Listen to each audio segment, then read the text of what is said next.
Well, good evening, everybody. Welcome back to VP4TV. We've got another match in this year's 2023 Virtual World Straight Pool Championships. Good afternoon to Dwight. One thing I want to do first of all is do a bit of a catch-up on what's happening in the tournament, because we've already had at least one match today, the match that Slim covered. Which was the match between Bankster and Spudboy. Bankster fairly comfortable win in the end for him. He's through to round 2. So we'll do a quick catch up here. We go from top to bottom. We can see Bill actually had his work cut out last night. That was a good effort from Poolkabouter, a lot better than I thought from him. He employed a sort of keep things tight tactics, and it worked for the most part. Bill had to battle, but he eventually got through. Just a pity we couldn't get in to see the end of that match with the disconnections that they had sort of mid-match, and as soon as that sort of happens, it does create problems with people trying to go back into the room. 2 or 3 of the guys tried, couldn't get in, so we could only look at the HUD at the bracket to keep updating. But Bankster now has his second round opponent, and that's going to be a tougher ask for Bankster. But I think if Bankster looks at how Poolkabouter went about his game, then he could endeavour to keep in it as long as he can against Bill. It might cause a problem. MC Clarkey has beaten Christian by 200 points to 43, so Matt is through to round 2, where he now plays VP Monster, who beat Larry. Tell a lie.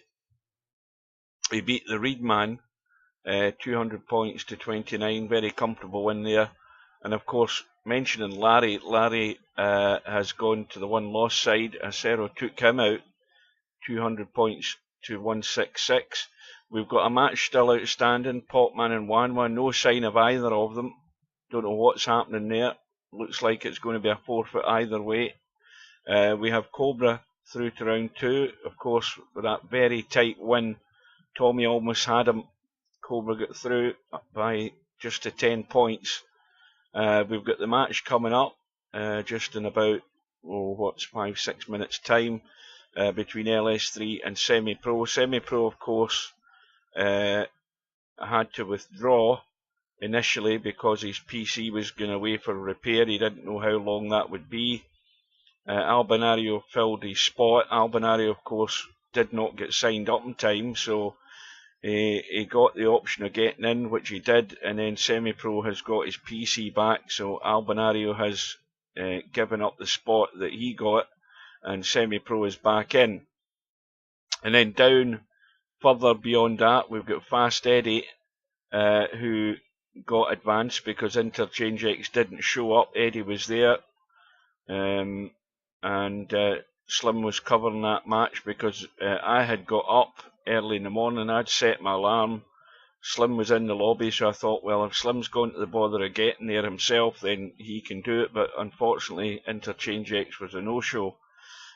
We can see that Stubb already was through because Mooncake, although he signed up, he's away on holiday now. He can't be there. So Stubb now plays Fast Eddie in round 2. That'll be a good match to watch. But again, I hasten to add, it's probably going to be stateside time for these two guys. So hopefully Slim will be able to get that if he's around. If it's a working week, Slim might not be able to get it. If it happens on a Tuesday or a Wednesday, then I'll set my alarm and get up for it. We've got Mooncake. Not Mooncake. Mark Shark last night has gone down to Spectre Dawn by 200 points to 99. And further down, Chiku went through again. We don't know the outcome of that there, whether both of them forfeited and it was a toss of a coin, or whether Chiku was sending proposals. Haven't a clue. But Ice Age moved over to the one-loss side. Chimpy through to round 2. He had a comfortable win against Viking, 200 to 53. Further down we have the match that is going to be covered by Slim, I believe, which starts in just over half an hour's time. It starts at the top of the hour at 8 PM. Match between Sergeresh and Woody. And then, of course, we've got another match where Hairpig has been doing all the sending of proposals. He's had no communication at all from River City, so the odds are highly likely that Hairpig is going to go through to round 2. And then finally, we have another outstanding match. Again, no clue what's happening with these two, Eloquenti and Little Will. So that's where we stand. We only have 2 matches left on the schedule, the one that I'm covering and the one that Slim is intended to cover. And that is about it as far as an update on the tournament goes. Welcome to Bill. Welcome to Slim. Right, now Steve said he's going to be here. Let me have a quick look. He's still not there. So he'll pop in a minute. So this match tonight, of course, that... what was that?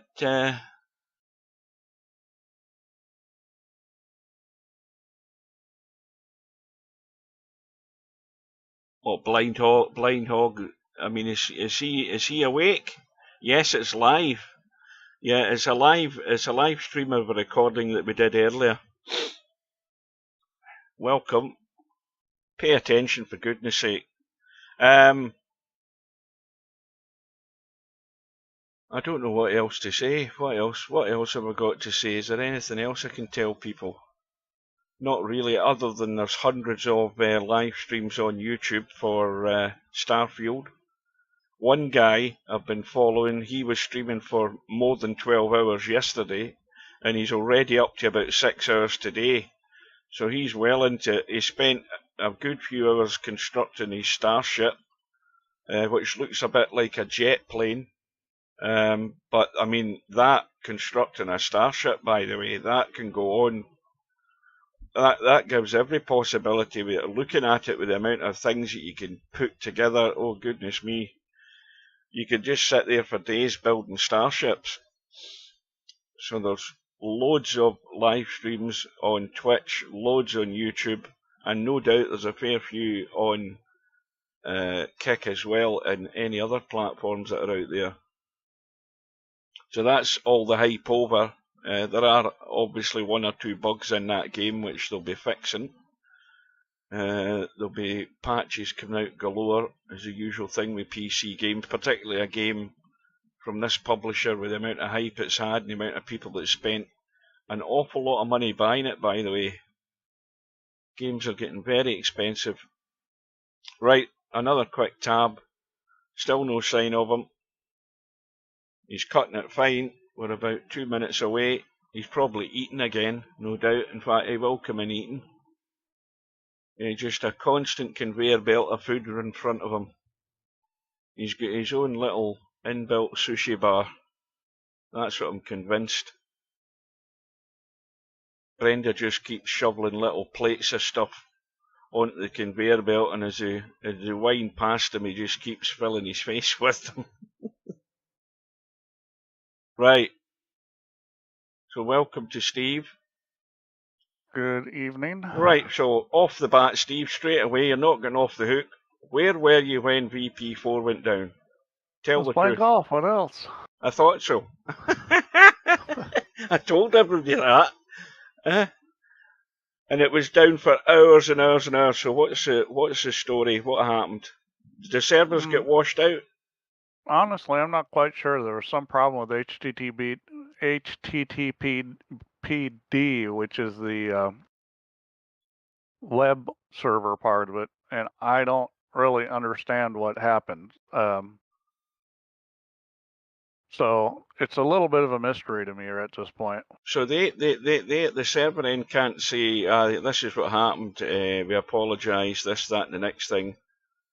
Well, I mean, I look at the logs and stuff. I have logs for all the software I wrote, and there's logs for all the software in the system, like the database server and the web server, and all the other things being used. And you look at the logs and look at the errors, and there were some errors in there that didn't make sense to me. And I mean, I know where the problem area is. I just don't know what caused it. Oh well. Well, Bill fell over the line last night against Pool Kabouter.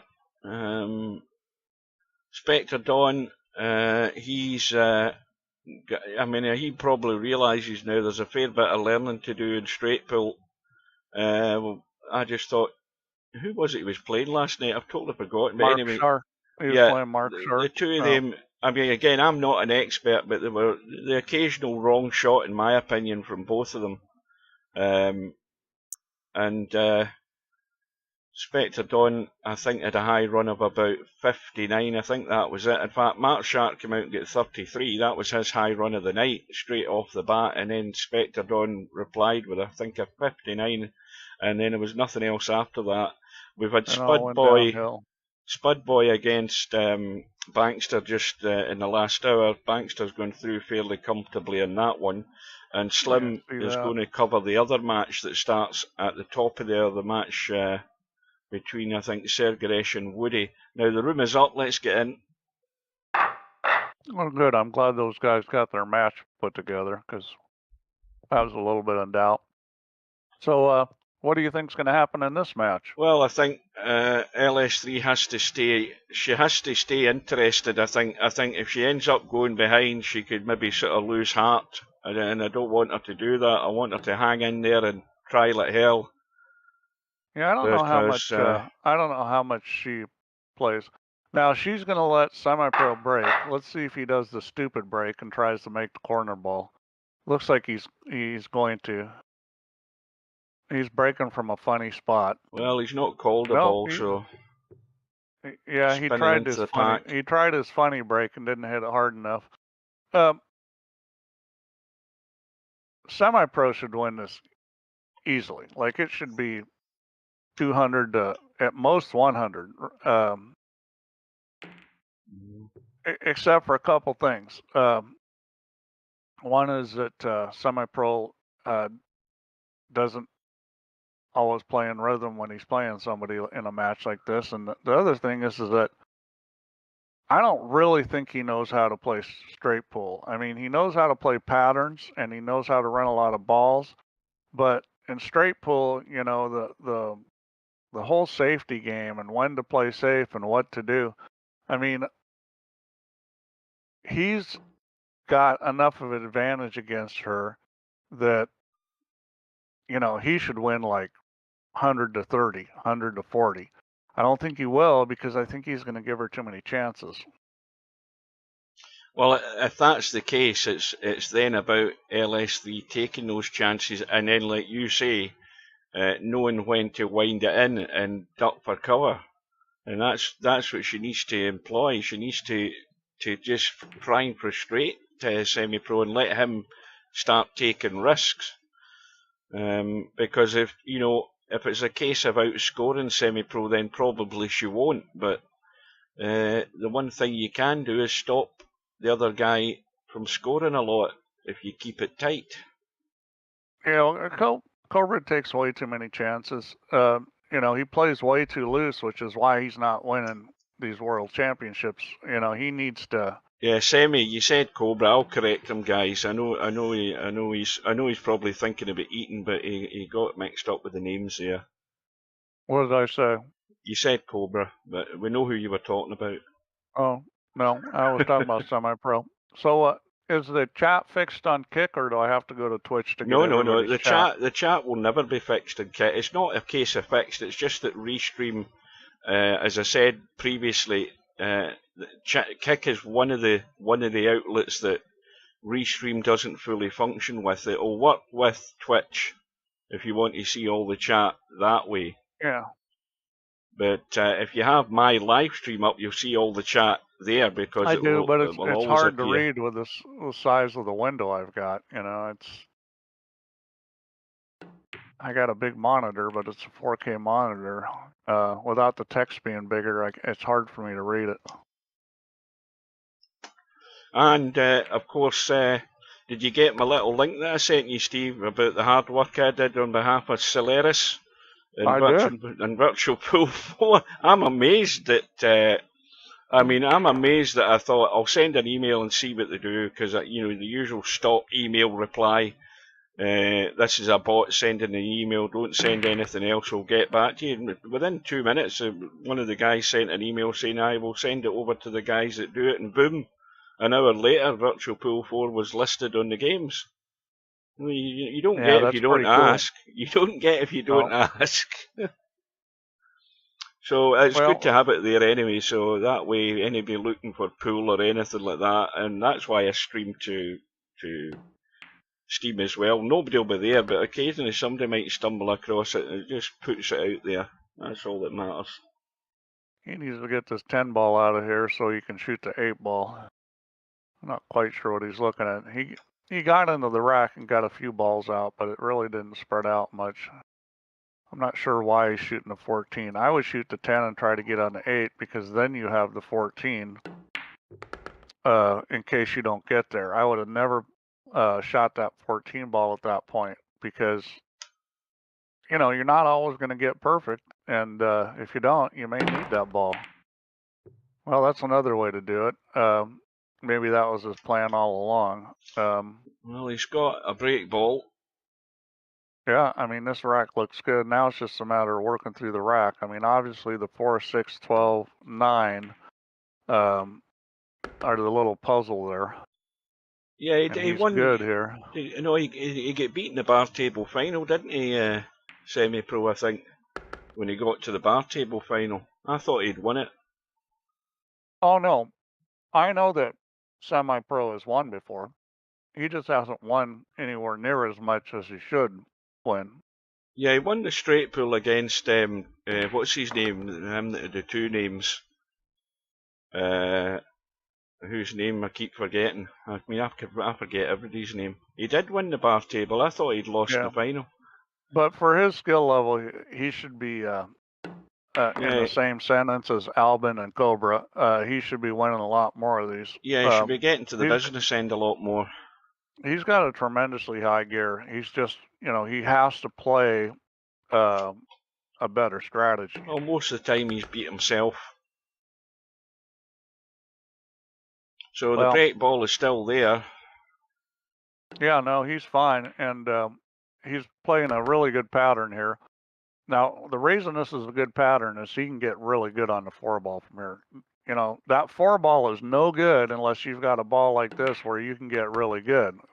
You know, and that's just a little stop shot, and he's, you know, this is going to be perfect. Now, I like this angle, which is maybe a little more than a lot of people would like. I think he needs to come back with this one. I don't like the way where it's going into the 2 ball. Boy, he hit that pretty daintily. Which, you know, you can work through this, but you would like to spread the balls more.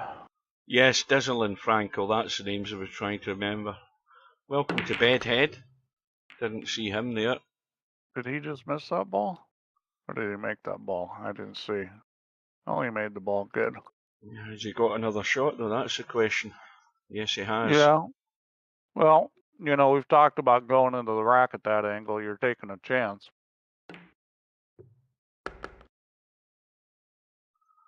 And no obvious break ball yet, but a little nudge in those balls, he can set one up.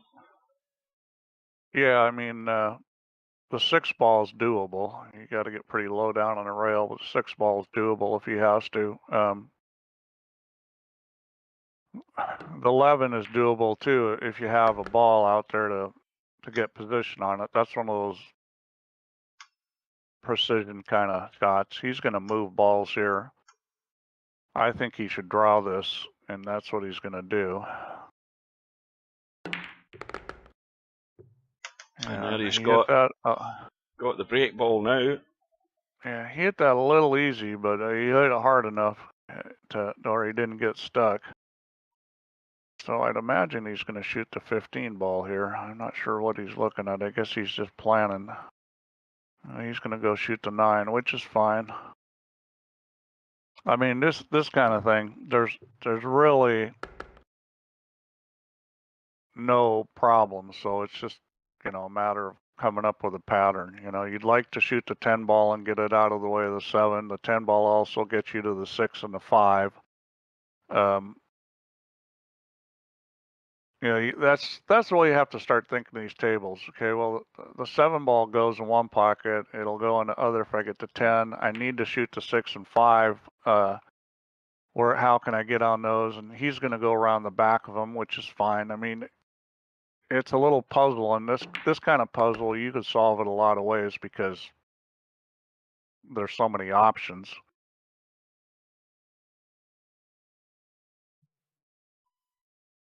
So you still got that 2 ball, well, up the table from where the camera is right now, in the kitchen. Now the cue's disappeared. He might have gone. Yeah, he's running this table kind of the way he's running this table. It just looks funny to me. You know, the choices he's making. I mean, does it really matter though, Steve? The balls are wide open. I mean, he's not going to get on his next ball with the way these are set though. I mean, obviously the break ball's the important one. I'm just saying, if you watched a good straight pool player play, they would not be running the pattern like this. You know, they would be staying more in one area of the table and just not taking chances with the cue ball. And, well, you know, even that shot there where he put a lot of inside English on the shot, you know, you won't see a good straight pool player do that unless they absolutely have to, because it's a less reliable shot. Oh, I thought he was going to. I think it was a 12 ball that was there. I thought he was going to keep that as a break ball. The 9, was that the 9 or the 1? No, he's going to use the 1.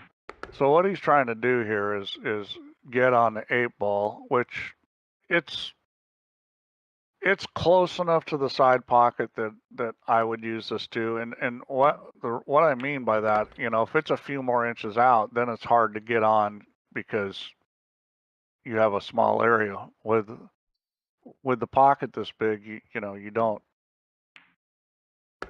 You have a big area. The closer it is to the pocket, the bigger the area you have to get the cue ball to shoot it.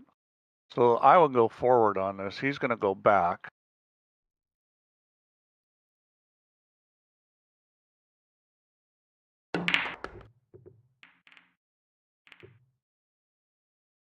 Well, he's got a bailout down table.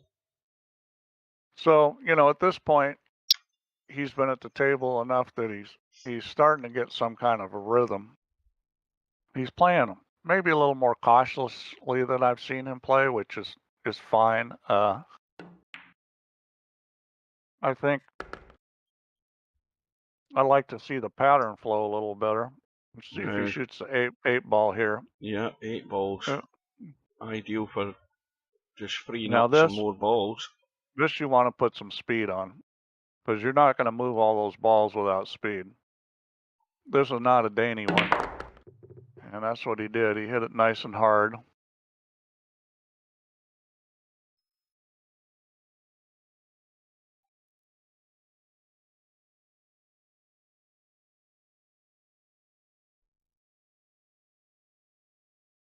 So the run goes to 31 and counting.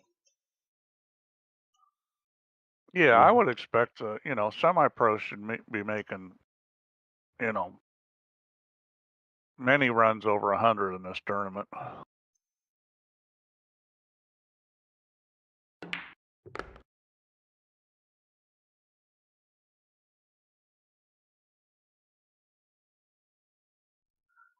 Well, this is not the start that LS3 wanted.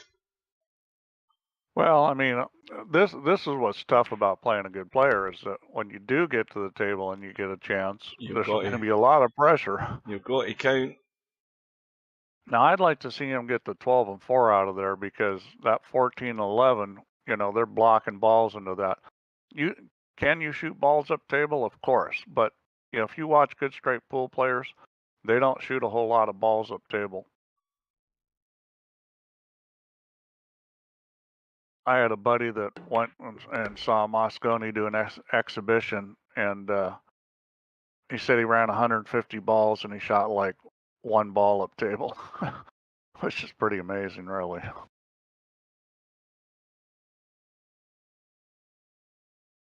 Well, I don't know whether he's picked his break ball yet. Yeah. That 7 ball, I don't know whether it was in the pack or not, but he's bumped it.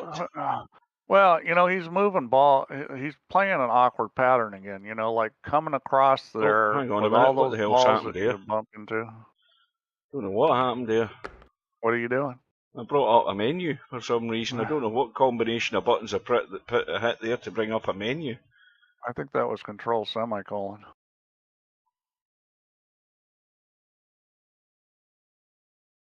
He can break on the 15 ball. The 15 ball is fine. He could break off the 5 ball too. Both those balls will work.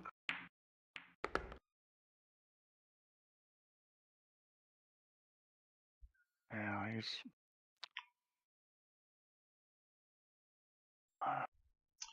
So that bump in the 11's just sent it sort of past the side pockets into the bottom half of the table. As weird as that is. I mean, things are a little funny here. I mean, he needs to get rid of the 3 ball.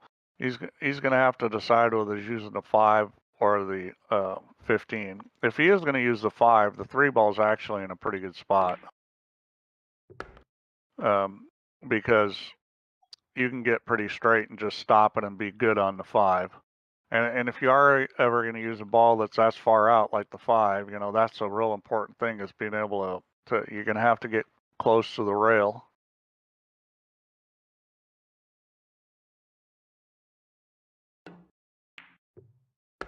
So he's going to shoot a ball up table here. Looks like the 15. Looks like he's going to keep the 5 as the last ball. He's a little funny here. If he rolls through, is he heading to the side pocket in this if he's trying to get on the 3 or on the 11? He's going to kind of punch this, I think. I mean, he could play the 11 in either upper corner pocket. Is he cutting the 3 right now? He's going to shoot the 15. I can't imagine he's going to do anything but shoot the 15 here. I mean, there's a slight chance he could shoot the 11. He's hitting in the side pocket is what he's doing. Okay, and that's perfect. See, now he can just roll up on the rail, and he's got a nice little stop shot on the 3. Now, there's no big deal here because you're going to want to go forward with this anyways. Yeah, he kind of brought it out a little. I might have left it close to the rail. This shot you definitely want to go forward on. See, and he's not. And this is from lack of experience playing straight pool. This shot, I think any straight pool player will go forward on that and drive it through the rack. In general, when you're back cutting the ball, you want to go forward. Now that's not a hard fast rule, so don't ping me on this if you do it and it doesn't work out. You still got to look how you're hitting the rack and have an idea what it's doing. But in general, once the angle gets to a back cut, you want to go forward because you're going into the rack at a steeper angle. And now that was not wise. I was trying to say there while you were talking, Steve. I wonder why, if he's going to try and get into the pack, because I don't like getting into the pack the way that's sitting. He's going to die. And he hit it pretty hard, but that's just not a good angle into a lot of balls.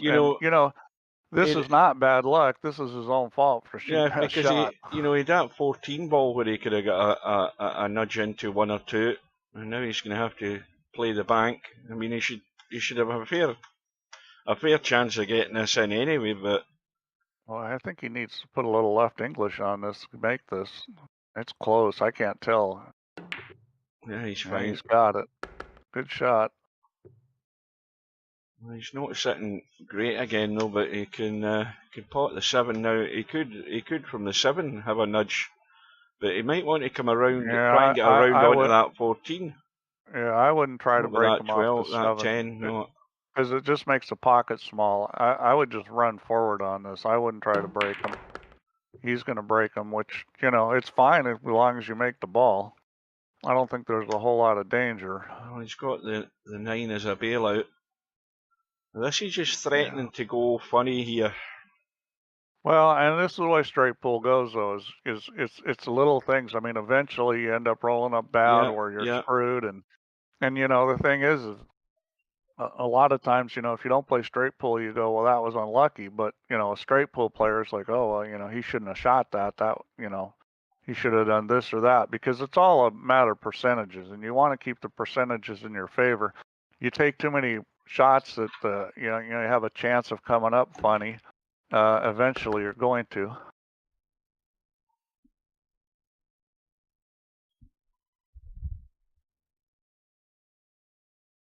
Right now, obviously, I think the 14 and the 8, well, see, the one ball has to get out of the way if you're going to try and play them that way, because they're blocked this way. So he's got problems he's going to have to deal with, and he has to deal with them very soon. Now, you can get a bump as he's playing the 14 into the side right now, because he could have played the 15 and get a little bump. Yeah, if it was me, I would actually be playing the 15.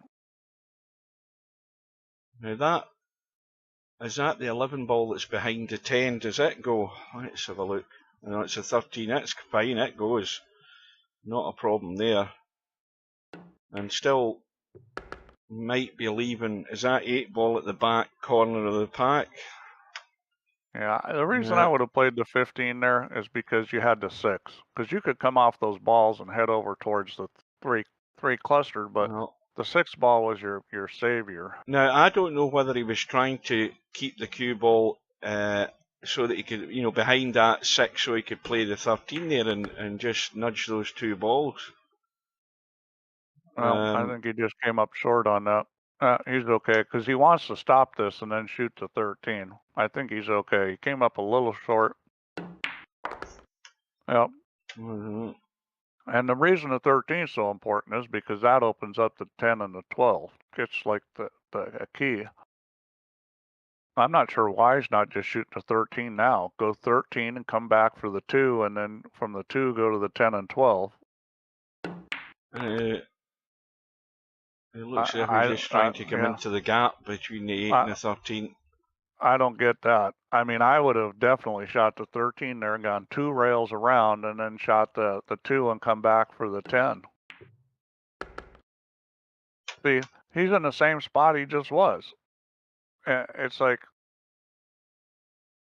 this is a little simpler here because he can just roll forward and then shoot the 10 or 12 on the side. Run goes to 54. The difference between running 50s and running 150s or 200s is just a matter of learning to play the right patterns and shots, because there's a lot of guys on here that are capable of running triple digits if they, do the right things. Well, this is all about the pace off the rail. And he's good.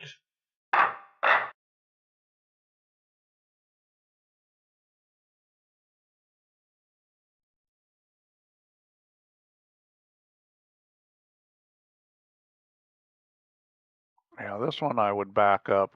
I have seen guys like John Schmidt on this shot go forward. So forward was an option there. I was kind of surprised watching John Schmidt playing how many times in that situation where he's down near the corner ball that he went forward with the cue ball.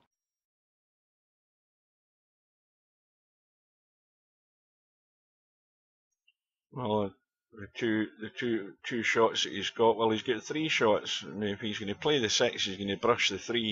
If he's playing the 14, he can get it clean. He can play the 7. But if he was playing the 7, he'd have to hold the cue ball, because I don't think there's much up ahead. He can't go forward here. That's the problem. Well, the 12 goes. That goes in the gap past the 4 and 5. So he did brush the 3, and now he's... See, that's why you can't go forward there. I mean, it was a funny situation. He just needed to shoot the 14, back it up, and get a little better, closer angle, closer to one of the balls he's going to shoot, where he could then maybe go forward with more accuracy. Because there were balls that went like the 4 ball. It was just you know, it's touchy because you get wrong and then you're in trouble. Well, of course, bumping that 3 balls created another problem as well. Well, this is a little tricky here because, you know, the 11-5 are tied up. He's got a lot of balls tied up. The 12 goes. You know, he needs to get on the 12 right now. The 15 might go. But, oh boy, go ball. Well, he's on it. He's okay. He's on it just. Yeah, I mean, you'd rather be below that coming up into the 10 ball. Exactly, yeah. Yeah. But he can shoot the 1 and 2 up table. I would not hit this real hard. I would shoot one of those balls up table. And that's a good shot. He just opened those up. Now he can shoot balls up table if he wants, or he could shoot the 5. I think he'll take one of these up table. He's going to take the 1 and brush the 2 by the look of it. He's looking around just to make sure what he's doing first, I think. Yeah, I would shoot the 1 or the 10 and get on the 5 is what I do here, or the 4. The 4 is good too. I mean, you can move to the other balls, and you need to get the 4 out of there. Yeah, it looks like he's going to shoot the 4 and then maybe the 15.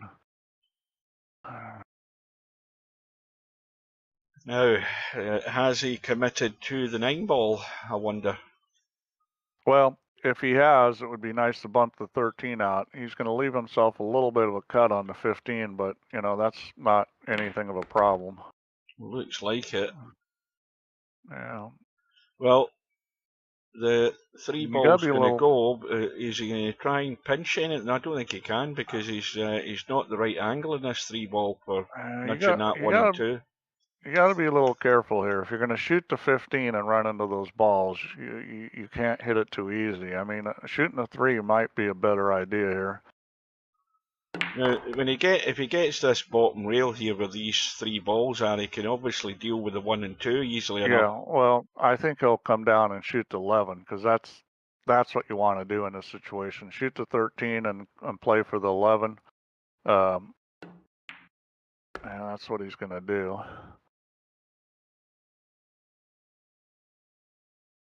No, he doesn't want to roll onto something here.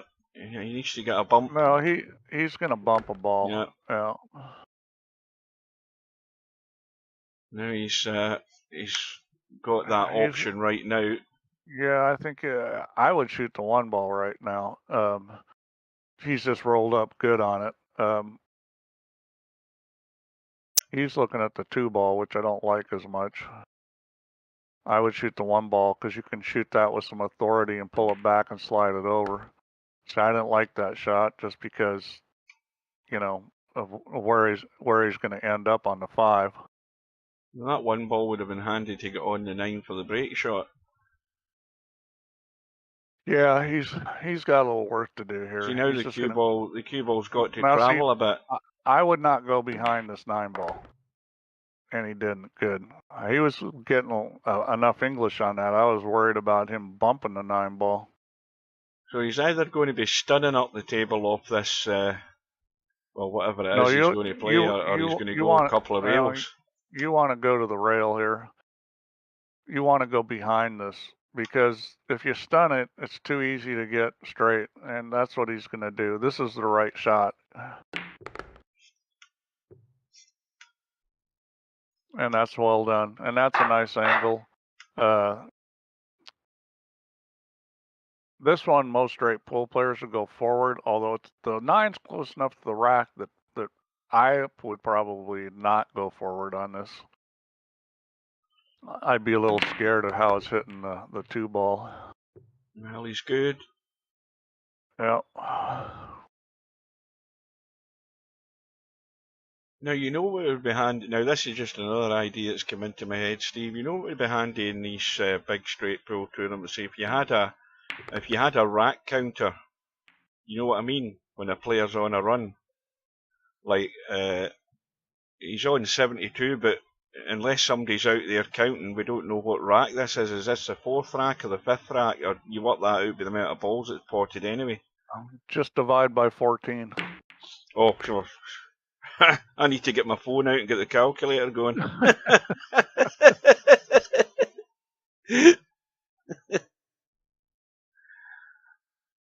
But anyway, he's on 73.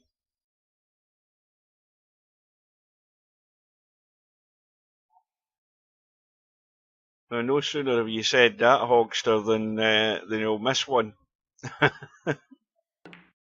Well, I mean, his pockets are good size, and you know, straight pull is really a lot of more about pattern play and, you know, getting set up for the break shot, and, you know, as far as running balls, I mean, there's a whole safety aspect of it, but you need to make things easy and not take chances that you don't need Tommy to Sai take. run 89? I think it was 89. Somebody will check the stats. I think it was 89, but that looks like it might go straight away here. Well, this could be a 200 and out. Well, that's the great thing about straight pull. There's every possibility until he misses one.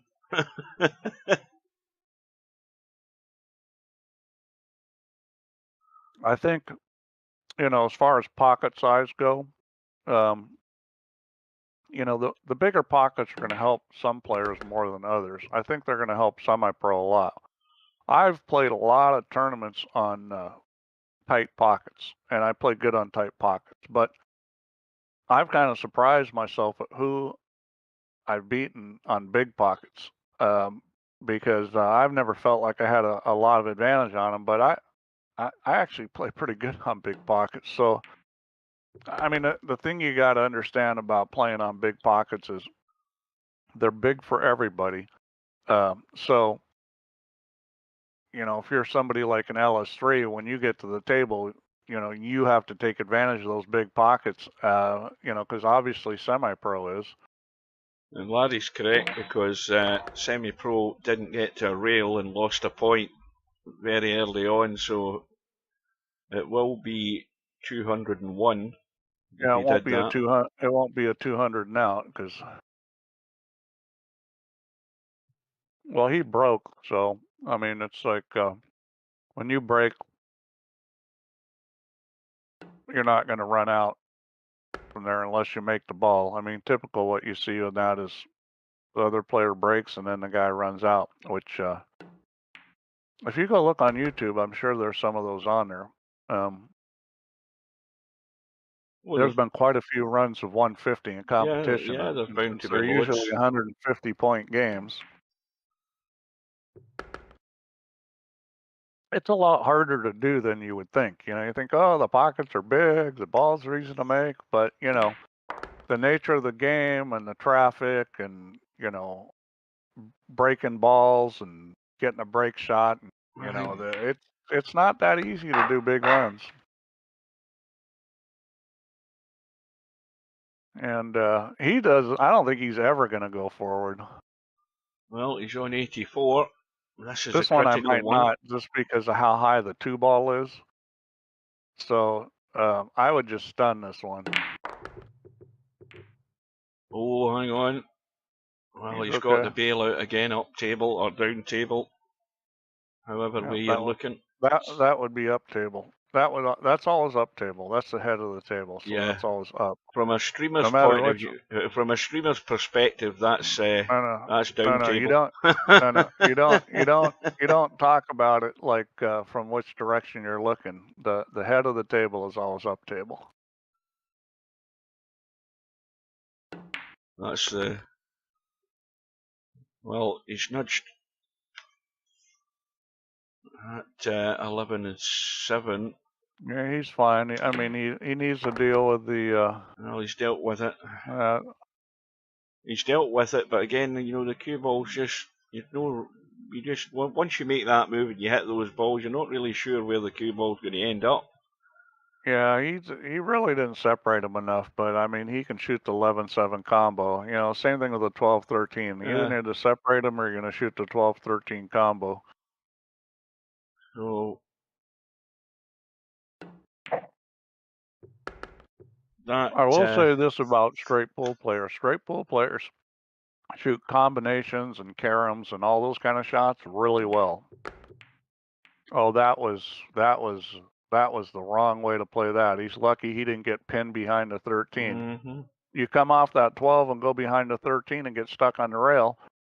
That was the wrong way to run into those balls. He needed to hit the 12 first, not the rail first. He's lucky he did not get. Yeah, and what you said there, Steve, is right from the point of view of, you know, playing the correct shots during the run to take those type of things out of the equation, or those things that can go wrong. You know, you do everything the right way to avoid those situations. That could have went ugly. He got away with it. Yeah, he shoots that shot 10 times, and probably 3 times he's pinned behind the 13. Mm-hmm. Well, he's got a break ball now that he can avoid. Yeah, I hate that break ball. If this was me, I'd be looking to leave the 11 last and use the 8 as a break ball before the 12. Just because when the ball's that close to the rack, bad stuff can happen. Right, where are you playing the 8 ball then for the break shot? Into the side and get into the pack that way? Yeah. Uh-huh. The highest run? I think this is the highest run now. Well, in the tournament, this is the highest run now. On VP4 ever? I don't know. I mean, you can go look at the stats. I think Concentrator has got a high run in there or something when he was in here. I'm not sure. I haven't looked at those stats. But Semipro is now the leader of the high run. I mean, Shaw did, what was it, 720 or something like that? 629 was it? No, or what was it? No, it was 7 something. Oh no, it was that was what he beat. He beat you said his name a minute ago, Schmidt. Yeah. He beat his high run, which was 600 odd. Still never going to see these on a video anywhere. I will say that the pockets Shaw was playing on make these pockets look small. They were so big. That was the loosest table.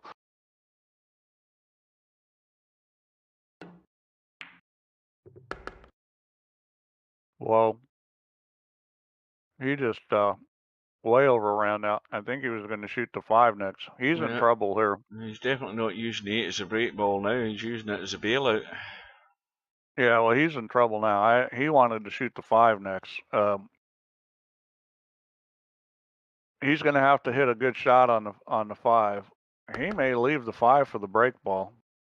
It's not a terrible break ball because it's low enough you can pull the cue ball up at an angle and come off the rack. The biggest problem with it is you scratch up table in the corner pocket, and this is what he's doing.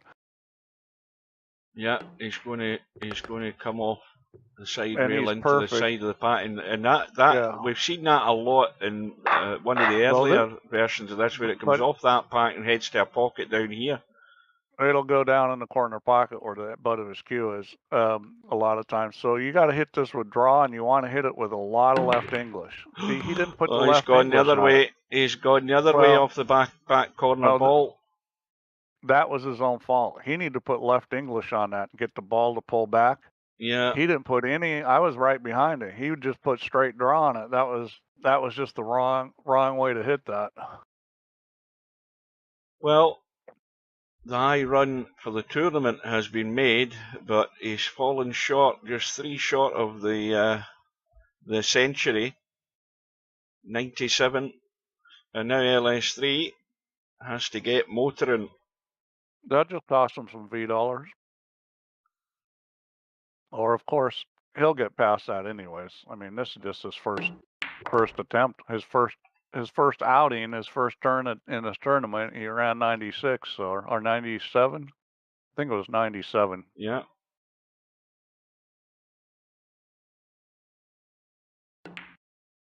Yeah, I agree. Well, I'll tell you what, that's what straight pull can be like. You can be sitting in your chair for a long time. Once again, LS3's got 4 balls in the open. The 5 ball's not sitting great, but the 5 and the 12 can be made, although the 12 looks as if it wants to take a bit of the jaw.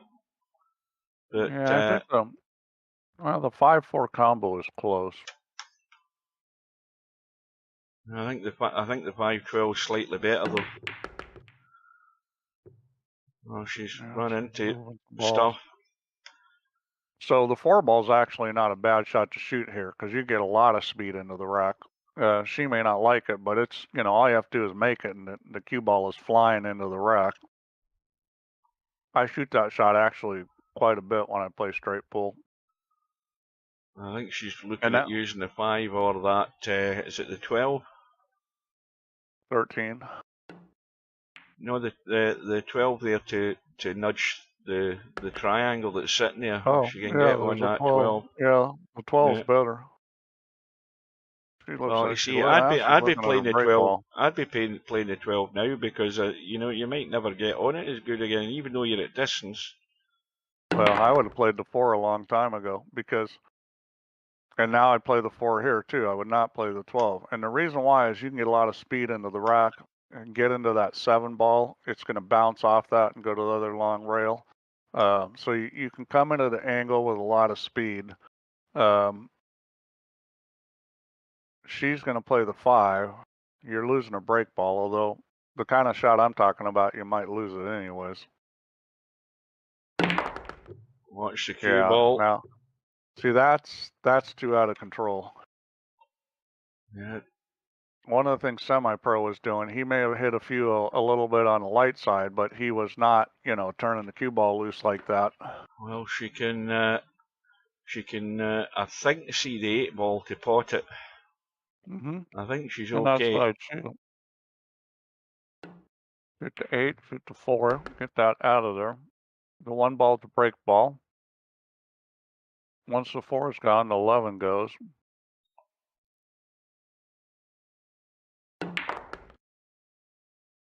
And probably get rid of one of those right now. Yep, she's going to shoot the 11 now. Now, does she want to maybe try and cut that a bit to nudge that 3 and maybe set it up? No, or leave it as it is? Because all you're going to do is shove it over towards the 1 ball and potentially screw yourself up. Well, she did brush the 3. Well, she was going to brush it. You just didn't want to move it much. I mean, that's what you really wanted to do is stun back and then shoot the 3. Now, isn't the 7 ball a handy ball to get on that 1? Not really. No? Because depending where you play it, obviously. Well, the problem with the 7 is you don't have another ball to get on the 7. You know, if you had a ball down here, if the 15 was down here where you could shoot the 15 and stop it and be straight in on the 7, yeah, it would be good. If she played the 12 right now, which is more of a cut into the corner, she could go onto that 15 ball on the left side and then go on the 7 into the side. Yeah, it's a little bit far from the where you need to be, because that 7 was far enough out that this area that you have to get is fairly small to get straight on it. You needed to be pretty straight. This cue ball might be making a bit of yardage here to get on this one for the break shot. In fact, now how straight is this? No, it's not that bad, I don't think. She didn't want to leave the 1 too straight though. You can just roll this. That's what she did.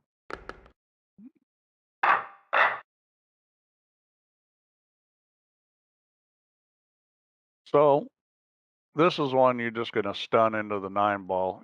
You need to hit this with some speed. Ideally, you want to hit this on the bottom side of the 9 ball so the cue ball goes to the end rail.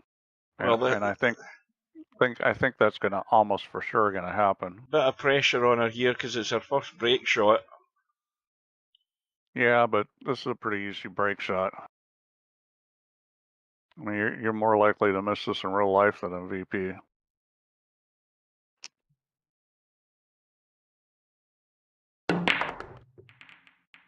Oh, with 2 balls to bail out. That 14's nailed to the cue ball. Now, she can shoot the 14 if she wants. She'd have to throw it a little, but that's easy to do.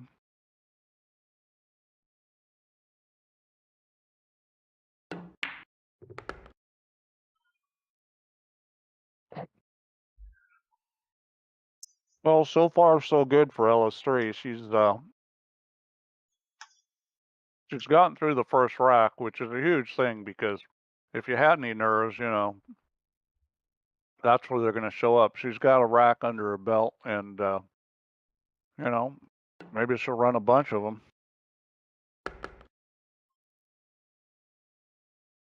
Well, the one thing there's no doubt is she knows she has to run a bunch of them. That adds to the pressure. She knows she has to run a good. Well, I think the important thing for me is that she stays at the table as long as she can, gets as many points as she can, and then knows when to wind it in. If she gets awkward and then left with an awkward shot where she's got maybe a good safety as an alternate, it's whether she's going to stick her neck in the block and take that on. I mean, he who dares wins, but not when you're 96 to whatever it is down. I don't think. Well, you can always play safe. You just don't want to give anything up. I mean, from a competitive point of view, it's important for LS3 to play well enough this turn where Semipro has the realization that he could lose the match. That's an important thing. I've played tons of pros and champions, and I spent a lot of time losing to them. And when I got to the point where I started playing well against them, everything changed, because when you got a great player and they're not afraid, they're thinking, and this is an easy match, I'm winning this match, they're going to play really well. As soon as you can make them think, hey, I might lose this match, it just puts a little bit of pressure on them. Yeah, that little doubt. Yeah. And it's not like they're just going to dog it. I mean, because they're great players. They're not just going to dog it and fall apart. But they may make a mistake they wouldn't have made when they thought they had the cinch match. And you got to be ready to take advantage of it. But I definitely think if LS3 pops off a big run here, or does a nice run and plays safe, Semipro is he's going to realize that this thing isn't going to be a cakewalk. Back up for the 4 here. Oh, she's not hit it. She's trying to stay below it, I think. No, she's trying to stay below it. She's going to have to bail out of the 10, I think. I don't think she can get to the 15. And then she can get a little nudge. Not that she needs to. If she'd get rid of that 7 ball, she wouldn't have had to. But the 7 ball, I mean, it's in the pack, so the 13 or the 10 might have to be the break ball. So the 10's the bailout. 7's now a break ball. Little nudge in it. Problem now is she's got to get around and do the same thing again. Well, you're going to want to use the 13 for the break, because the 7 ball is how you're going to get on the 4 and 15. Yeah, that's what she's going to have to do. Now go forward off the rail, back up, or I got to, because the angle's there. One thing about LS3 that's good about her game is she pots balls well. So, she's probably not going to miss a lot of balls. She's going to have issues. It's going to be more with pattern play or cue ball control. And so far her pattern play hasn't been too bad. So I don't know how much straight pull she's been playing, but so far she looks pretty good at the table. So 11 ball to go on the 13. And how straight is this? No, it's not too bad. She can go to the rail and get the line that she wants, but I don't think she wants to leave herself too far away. I think she wants to be brave enough to get up the table a bit. Well, that's going too straight. Now, see, that's caused by not realizing that when you cut that ball, it's going to put a little English on the cue ball. Mm-hmm. She needed to you could have followed that with just straight top to help force it to the rail, and it would have come down on a good line. Yeah, and that's kind of, pretty predictable from there. So let's see if she got lucky and has something she can play. No, head to the long grass. That's what she's going to have to do, but you've got to be careful, though. She might be able to call the 15 ball here. I think that 15 ball is pretty close to going. 6 ball's going to come off the 5 and go straight down, and it looks like it's a pretty good angle at the 15. No, I think if that's me, I'm chickening out and running for cover.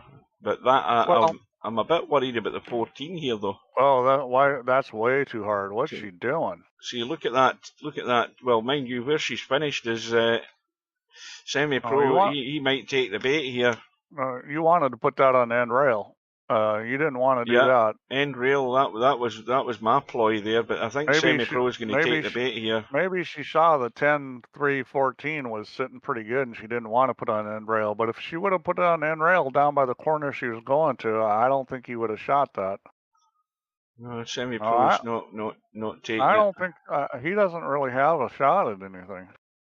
Well, that. I think he can't get to the 3 enough. That's the problem. Had the cue ball been over here, obviously they're taking it on. See, he didn't mess up the combo because the 3's still there, so she can play this 10-3.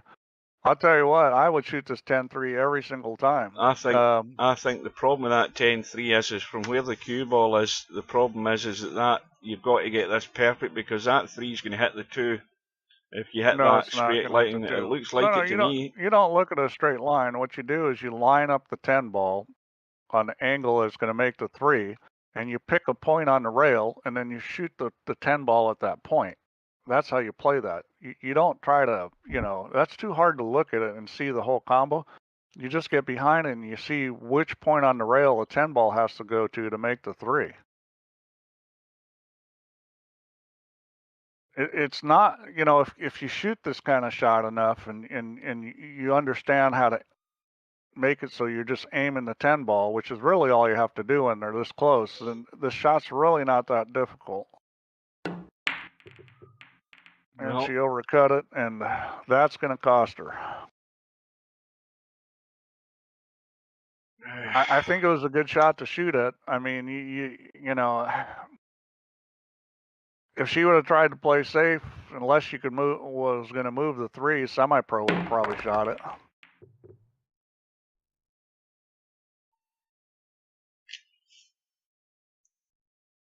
So LS3, the run was what, 29, was it? Yeah. Well, she did something. Probably not enough to worry Semipro. But we'll see what Semipro's focus is like. One tough thing about straight pool, it just takes tremendous focus. It really does, just to keep running ball after ball. Well, it was what? I don't know how long that was. Was that 20 minutes? Was it half an hour he was at the table? And then suddenly you're not at the table. And then LS3's put a little run together. So you've got to stay on the ball and be ready to fire. Lou Butera ran 150 and out in a tournament in 20 minutes. think about that. That's the exception.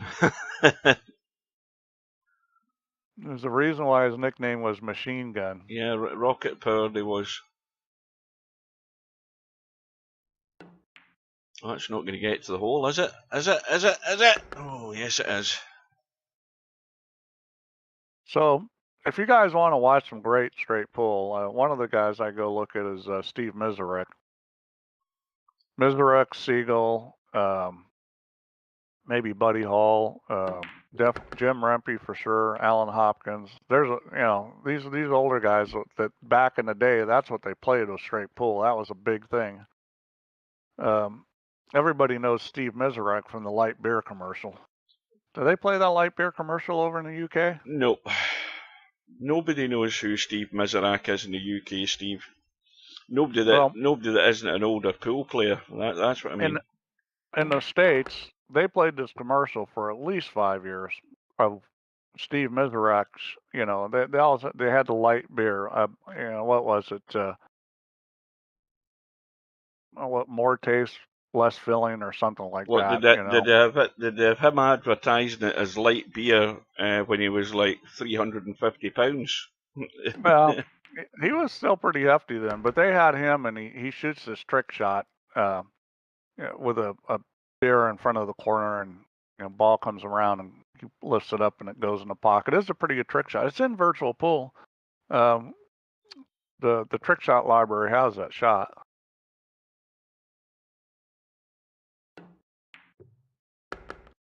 But what a great player he was. So we have we've been playing for 53 minutes. A little surprised he shot the 8 ball, but I guess he's going to leave the 4.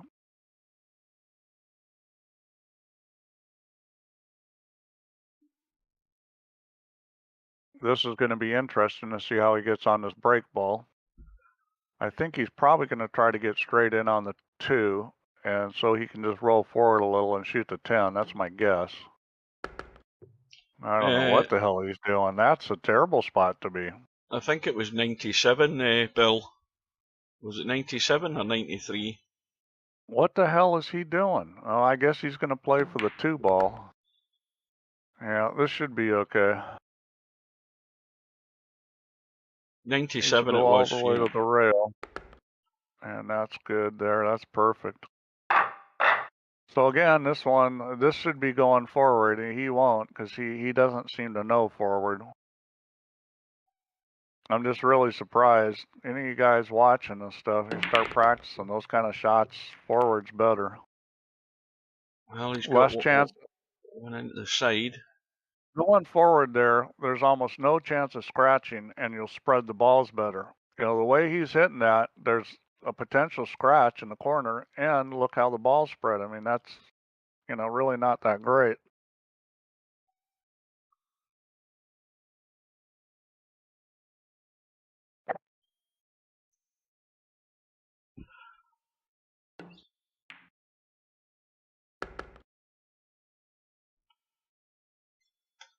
Well, he's got the 13 as a ball to open them. He's got. He's not probably as good as he might have wanted to be. If he was a wee bit wider on it, he'd have probably took that.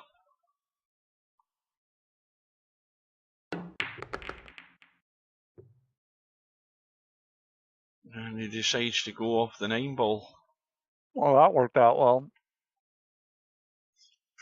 And he's this on one the I 6. probably would not go forward just because of potential scratch. Boy, he didn't hit that hard enough. He's hitting a lot of these too easy. I'll tell you something. He's going to have to make a combo, I think, unless he takes a 1 into the side. He can shoot the 1. The 14 goes too, although that's pretty tight through there. Oh no, he could get the 12. Yeah. I never noticed that. But he's nudging balls in amongst other balls again.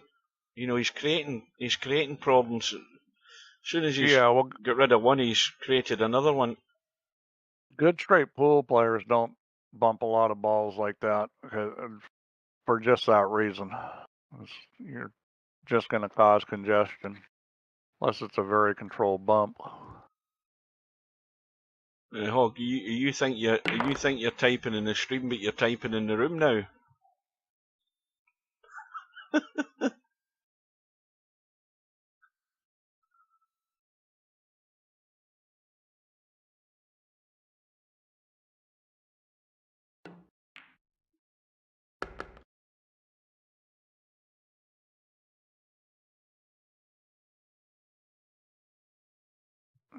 Let's see. I thought he'd shoot the 11 here and come out for the 14 maybe. I'm not sure what he's doing.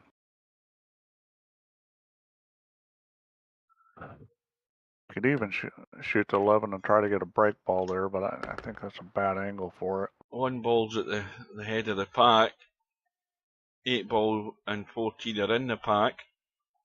Now you can use a 13 ball as a break ball, but if you do something like that, you need to try to get into the top 2 balls on top of them, because off the side of the rack it could scratch.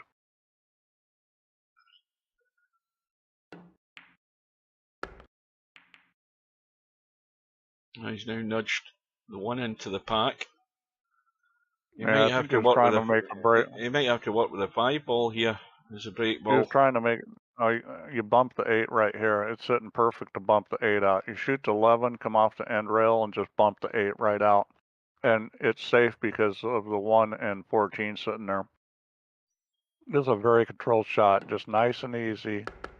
And either he wasn't trying to do that or he missed the 8. I would have tried to bump the 8 every time there.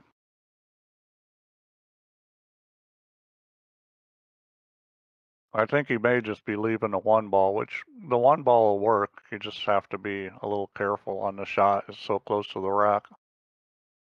That's my guess, is he's just going to leave the 1.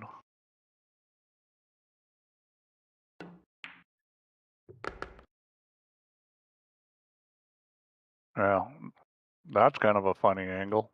Well, it's going to be the 5 ball. Yeah, I don't like the 5 ball for a break ball. He's going to be cutting it in and off the rail and into the side of the pack where the cue ball, if he hits it too hard and it runs off, again, there's always the danger of the scratch. Well, he's nudged to 14. But, yeah, and that one's okay. I mean, that'll work. It's low enough he can get into the top balls. It's just what he's going to have to do to get a shot on the 14. This is not really the situation you want here, because now, is he? Let me look. How's he on that 5? Can he drop the 5 in dead weight? No, I don't think he can. And use the angle off the 14 into the pack. No, he's not. He's taking the 14. He's going to play the 5 like I thought. He doesn't want to go too straight though. Yeah. See, this is bad angle. So yeah. What you really want to try to do here is hit the 13 ball and take the chance it'll scratch up table, because you can't go into the 14. And he did hit the 13. That's worked out very nice. Yep. Because it caught he's all good. of the 13 ball there.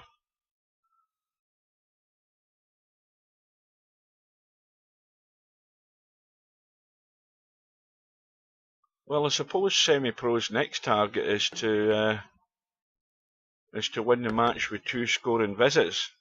You'd obviously like to have done it in 1, but that target is there to be got at. Well, I doubt he's thinking about that. He's just trying to run balls.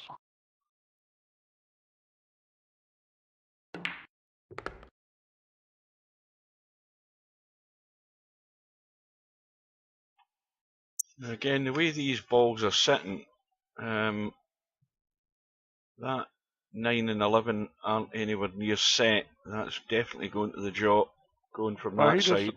He just has to get the 10 out of there. I mean, the 10's the ball that's causing problems. And now he's going to have to play it or play the 4.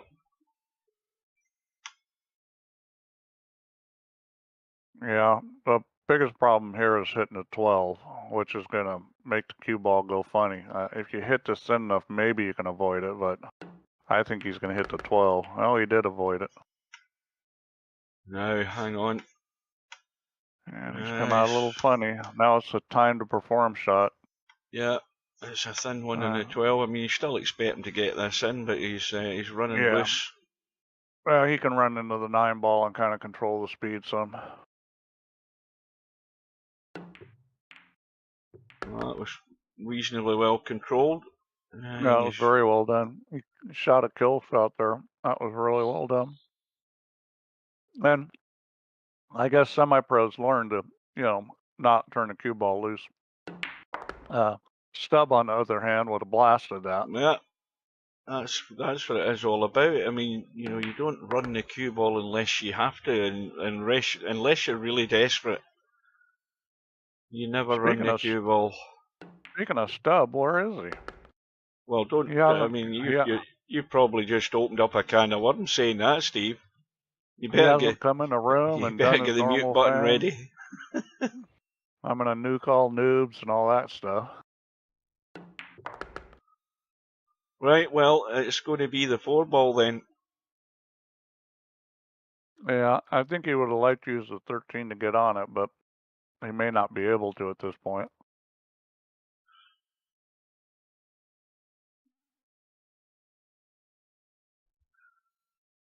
He's got himself a little funny here.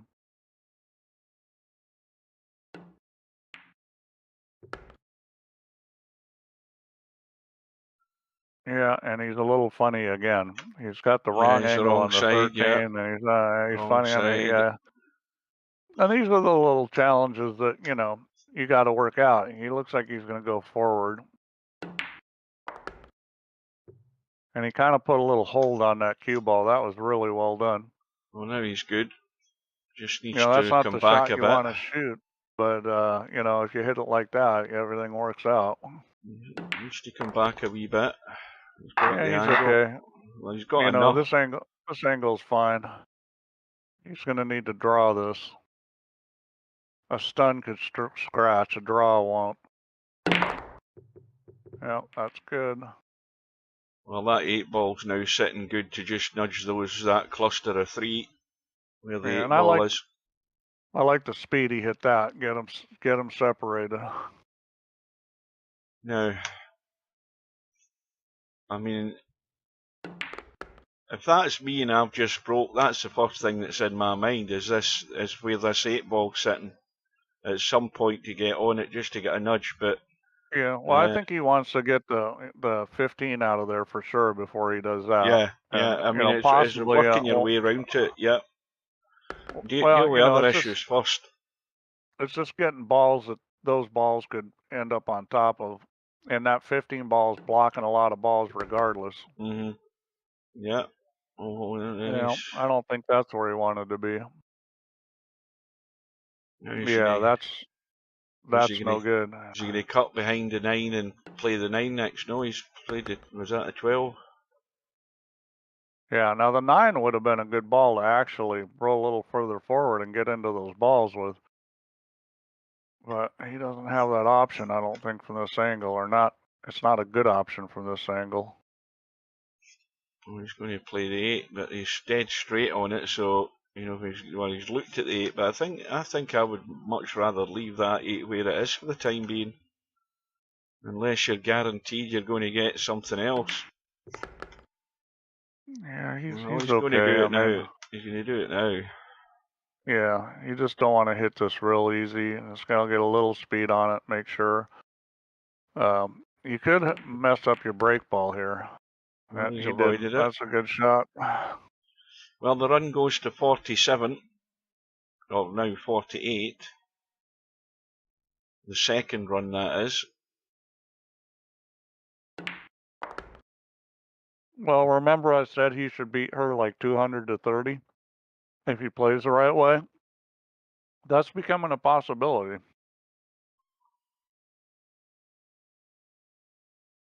So now it's just about the pattern. Well, it's more than likely going to be the 14 ball to go on the 7, but the 14 ball's a bit isolated where it's sitting there, isn't it? Yeah, to actually get to the 14, so he's getting rid of it. Yeah, it's too far out, and he's going to shoot the 11 next, or I would shoot the 11 next, because that ball does you no good. I mean, it's not a ball that you want to use to get on the break ball. Yeah, I mean, these balls that are down this end are far easier to get reasonably good on that 7 ball for the break shot. That's why I agree with you. I'd get rid of the 11. It's doing nothing where it's sitting. I would have done it last time. Now he's got a funny angle. You know, you don't want to hit the 7 ball. So it could be 3 ball into the side pocket and then just a stopper in the cue ball or a little run through. I think it will be. I think it will be. He gets a little angle, he can let it run a little. Well, don't get too much angle. Oh, that's perfect. He can just roll this one. Yep. Very well done.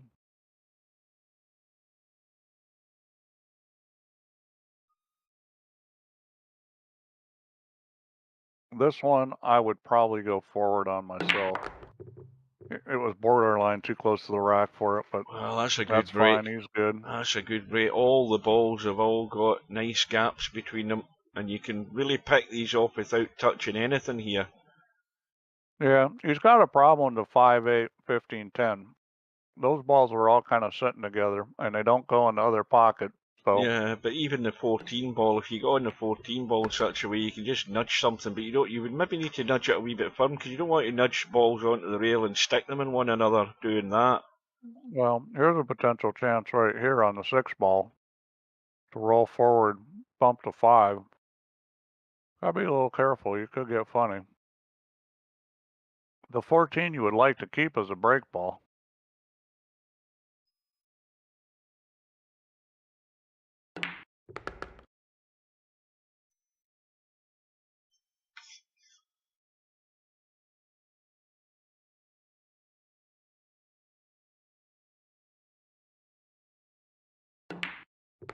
I think he wants to pot. I mean, the way it's going now, he wants to be careful that he's not running out of balls to deal with this situation here. Now, he could pot the 6 and spin a bit here and just have a little run into something. You want to go in the 5 ball ideally, just like that. That's, well, if the 2 ball goes out the way, he could get rid of the 5 into this corner, but it won't go anywhere else. Now, but I wouldn't. The 15-10 goes. I think, you know, if you hit this, you got to be pretty close to the rail, but the 15-10's a pretty easy shot. I'm not sure you can get there off the 2 ball. Yeah, that's going to be tight. It's too tight. Yeah, I wouldn't shoot that. I'd probably get the 8 out of there now. Well, he's going to try it. He's going to use the 8 he's perfect now. 15. He's perfect now. He'll just bump the 15 and whatever ball that is in the rail is at the 10 ball. He'll be on it. This could still be tied up.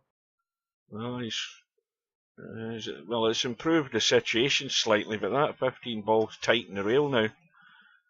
Yeah, well, I mean, at least it's not on top of the 5. I mean, that was not an angle where you're going to be able to move that ball that well. Well, the break ball has been there for pretty much most of the rack, though, now that he hasn't touched the 14, so I think he's committed to that. The 1 ball is at the top of the triangle, and he's probably going to take that in the side, but he's going to have to avoid bumping something here. Oh, he's going to run into the 5 here, I think. Well, this is a little tricky to run into the 5 at that angle. He's just going to bunt it. Not quite sure what he was trying to do there. Well, it looks like he wants to get on this 15 pretty sharpish. He might be taking this ball in the kitchen next day and getting onto the 15. Yeah, I'm sure that's what he's doing. He doesn't want to be straight on this. He wants to have a little angle so that he's cutting the 15 and coming off the rail and out. Yeah, even if you're straight, you're probably okay. I mean, he's not liking shooting a 12. I would shoot the 12. I would shoot the 12 here every time. I'd just jam it a little. Well, I think he's just getting it. I don't know why he doesn't like the 12. Well, all you got to do is punch this thing and let it come off the end rail and come down. I think he's possibly just getting his head straight before he makes a move. I can't understand why he's taking this one first. Yeah, he's going to come up with a worse angle on the 12, maybe. And then risking losing the cue ball. Well, he's alright. But he's now in the same position he was 30 seconds ago and probably end up doing the same thing we're talking about with just a ball late. So he's off the rail, got the angle. Yeah. Now this is critical that you get out far enough you got a little angle. Got to get out far enough onto this 5. Straight in will be okay, but you'd rather have, and that's not bad. He's going to have to hit this with a little bit of speed, but not too hard. That's perfect. There we go.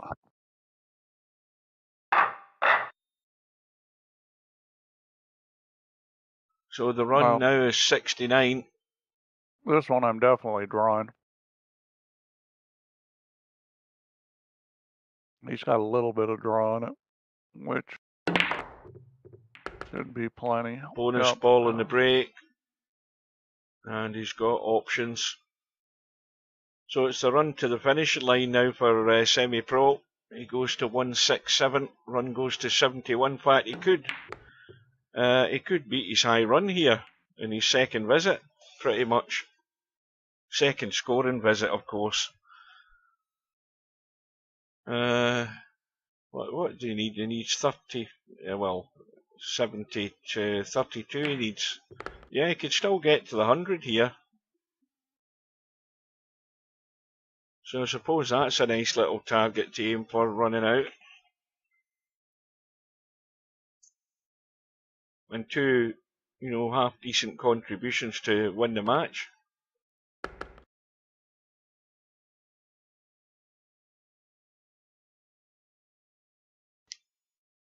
Yeah, I mean he's played well. I mean, he's got to keep the focus and finish this thing.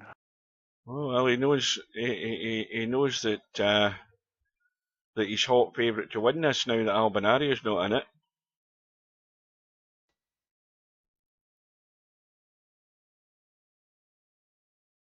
But there's also a few other guys in this tournament that might have a say in that.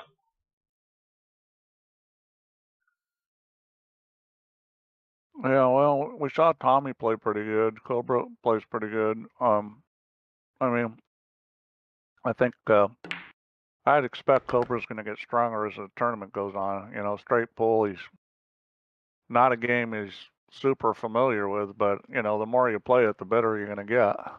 Cobra's trying to convince himself he's a 3-cushion player now. He's got himself hooked in 3-cushion now. Hey, Hog, you better take a look at her player picture again. I don't think that's a dog.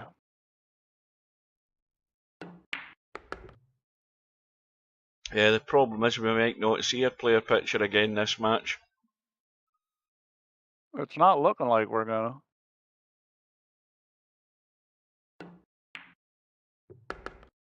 So the break ball sitting there. He's got see that ball from the 10 ball that's sitting there. That's not great as a penultimate ball because of where it's sitting and having to get on it good. The 10 ball is not great. That's far better. The 8 ball. I would have used the 4 ball, but he's gonna probably play for the 10. I mean, the 8's okay. He's at a funny angle on the 10. Now he's good. Yeah, it all looks, it looks straightforward when you look at 3 balls left on the table and one of them is a break ball. It looks easy. But the critical thing is getting the line right on that ball. And now he's having to run. It. Because the 10 ball's out far enough, getting on it's a little tricky, and it's like the 8's better, but he's at a funny angle on the 10. He can't get the angle back on the 8, so he's going to have to try to pull this back and get an angle the other way.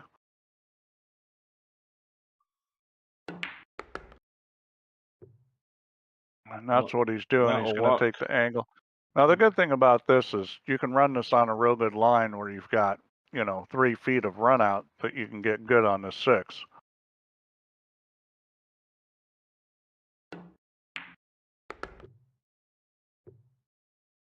Now it needs to slow up. That'll do. Perfect there. He's going to put a little bit of speed on this one. It's coming in pretty good spot. I mean, I think he'll draw this a little and put some speed on it. Boy, that rack didn't come apart well. That died a death, that. He hit that with some reasonable speed, but the rack just didn't come apart good. Well, now it's critical that he gets on this 8 ball. Now, and that's it. He's got himself the angle. Now, this is deja vu. This is just a break shot again. Well, this is tough, though, with the balls a little spread like that. You're going to have to hit this with some speed to get them apart. When they're kind of spread out like that, the ball just dies when it hits them. And he did. He put a lot of speed on it. There, like 3 or 4 balls have gone in there. He's racing to the finishing line. Well, he did the right thing. He recognized he's going to have to hit this because otherwise you might have had 1 ball pop out, 2 balls pop out. Well, he's on 90 and he's obviously 10 away. 14 away, sorry. 10 away from the 100. He's got the combo in the rail you don't need to worry about. That's fine. You leave that as it is.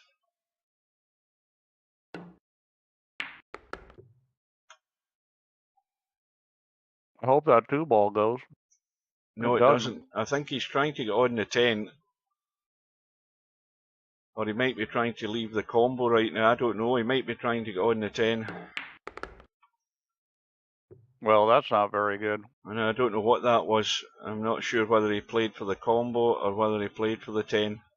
I'll tell you what it was. It wasn't a very good shot. So he's playing the combo now.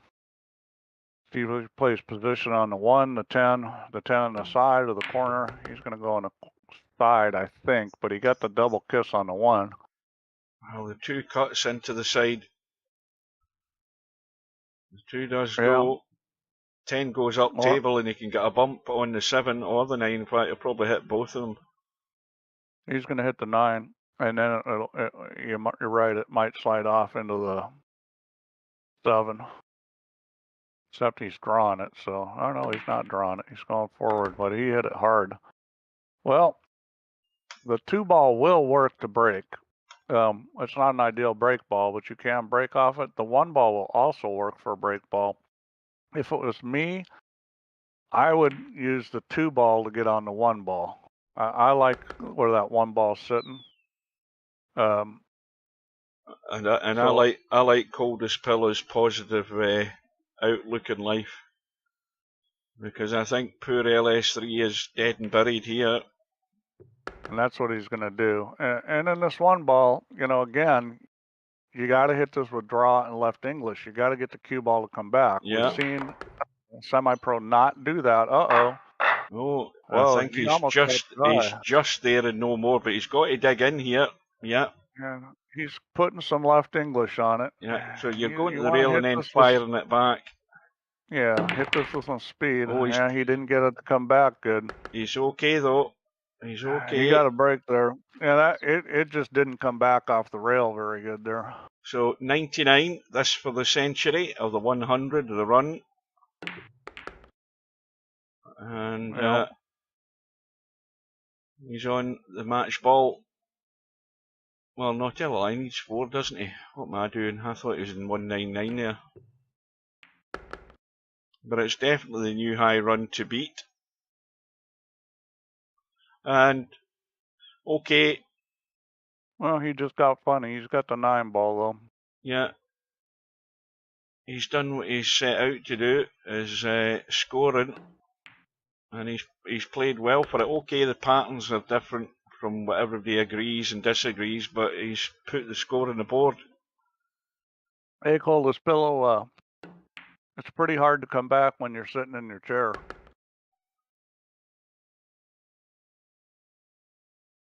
Spectre Dusk is here. Yeah, just at the right time. Just in time to see this match end. So well done to Semipro, very solid performance. LS3 did nothing wrong other than didn't continue a run. And what did I call it? Yeah, you 200 did. 200 to 30? Well, it was 200 to 29. Plays well. He actually did play well, so that was well done. Yeah, that sends out the right signals. So if we, well, we'll go straight to the stats just to confirm. And we will see that Semipro is at the top. His average run was 100. How about that? His average run is exactly 100, and his high run 104. So beat that, he said to everybody. And a quick look at the bracket, and we'll get confirmation also that Semipro is now through. Where the hell is he on this? I've bagging past him straight away. Oh, it hasn't up. Oh, Sergeresh and Woody are underway. Sergeresh and Woody, that's quite a close match. Woody on 71, Sergeresh on 55. Where is it? I can't see him. I've gone past it. I must have.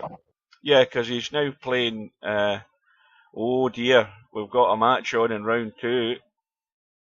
We've got Semipro up against Cobra. There's going to be blood.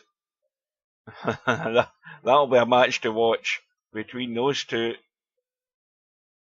That will definitely be a match to watch. And the good thing is they're both in the UK. That's handy for me.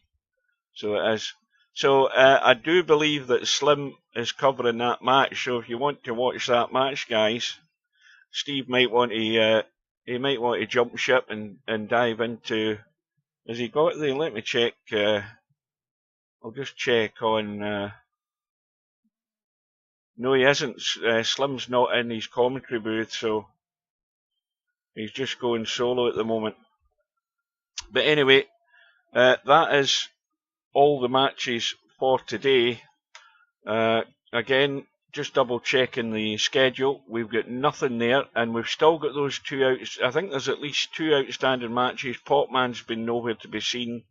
Hairpig hasn't got his match set, and Yeah, I know he sent something to River yeah. City. I don't think he's gotten any response. Yeah, no response from River City. Eloquent and Little Wolf, no clue what's going on there. So that they're probably going to be forfeits. Hairpig will go through against I can tell River you what's City. going on. Let's see. So Eloquente is proposed. Interchange X proposed. Spectrodon proposed. You're saying Interchange X proposed? Well, he did, yeah, but he didn't show. That's the thing. No, for the next match, his next match. match. For his one-loss side, right. Ice Age proposed against Mark Shark. Real Poland has proposed. Fast Eddie has proposed back. Spud Boys proposed for Poolkabouter.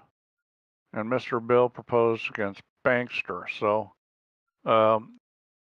it's looking like Little Wolf and River City are going to forfeit. And in that case, we'd have Hairpig against Eloquente.